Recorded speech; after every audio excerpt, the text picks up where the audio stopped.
வாஸ்துப்படி வீட்டுல என்னென்ன செடிகளை எல்லாம் வளர்த்தா வீட்டோட செல்வ நிலை உயரும் தெரியுமா?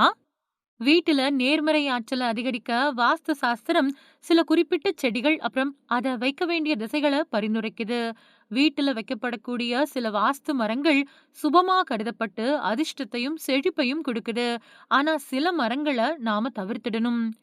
செடிகள் தொடர்பான வாஸ்துப்படி செடிகளை சரியான திசையில வைக்கிறது வீட்டோட ஆற்றல் ஓட்டம், உடல் நலம் அப்புறம் அமைதிக்கு முக்கிய தாக்கத்தை ஏற்படுத்துது. உங்க வீட்ல செடிகள் வைக்கப்படக்கூடிய திசை ஆற்றல் ஓட்டத்துல முக்கியமான பாதிப்பை ஏற்படுத்தும். வடக்கு அப்புறம் கிழக்கு திசைகள், இந்த திசைகள்ல அதிகமா சூரிய ஒளி வர்றதால பெரும்பாலான செடிகளுக்கு இது சிறந்ததா இருக்கு. அப்புறம் வாஸ்துவுல சுபமான திசைகளா கருதப்படுது. இங்க வைக்கப்படக்கூடிய செடிகள் செழிப்பையும் வளர்ச்சியையும் கொடுக்குது. தெற்கு அப்புறம் மேற்கு திசைகள்ல வாஸ்துப்படி இந்த திசைகள் தடை அப்புறம் எதிர்மறையோட திசைகளா கருதப்படுறதால செடிகளை நடுறதுக்கு சிறந்ததா இருக்கும். இருந்தாலும் கேக்டஸ் மாதிரியான முட்கள் நிறைஞ்ச செடிகளை தென்மேற்குல வைக்கிறது எதிர்மறை ஆற்றல தான் அதிகரிக்கும். வீட்டுக்கான வாஸ்து சாஸ்திரத்துல சில செடிகள் அதிர்ஷ்டகரமானதா கருதப்படுது. அது மட்டும் இல்லாம அது நல்ல அதிர்ஷ்டம், ஆரோக்கியம் அப்புறம் செழிப்ப கொண்டு வர்றதாவும் நம்பப்படுது. துளசி இந்து கலாச்சாரத்துல போற்றப்படக்கூடிய துளசி அமைதியை கொடுக்கறதோட காற்றையும் தூய்மையாக்கி நேர்மறை ஆற்றலை உறுதி செய்யும் அப்படின்னு நம்பப்படுது.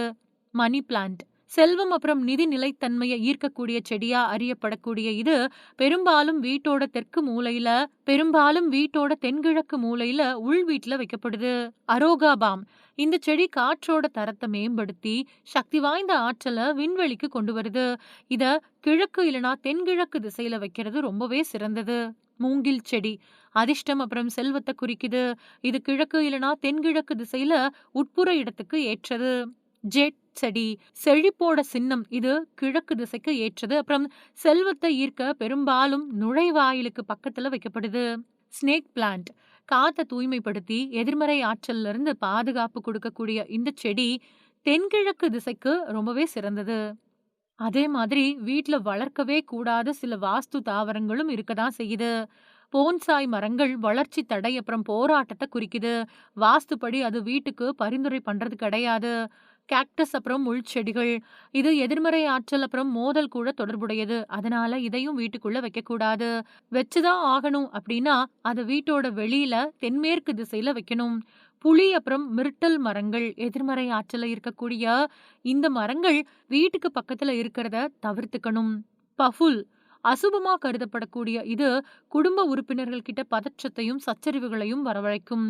பருத்தி அப்புறம் பட்டு மரங்கள் நிதி பிரச்சனைகள் அப்புறம் உடல்நல பிரச்சனைகளை ஏற்படுத்தும் அப்படின்னு நம்பப்படுறதால இதையும் நட்டு வளர்க்கறத நாம தவிர்த்துக்கணும்.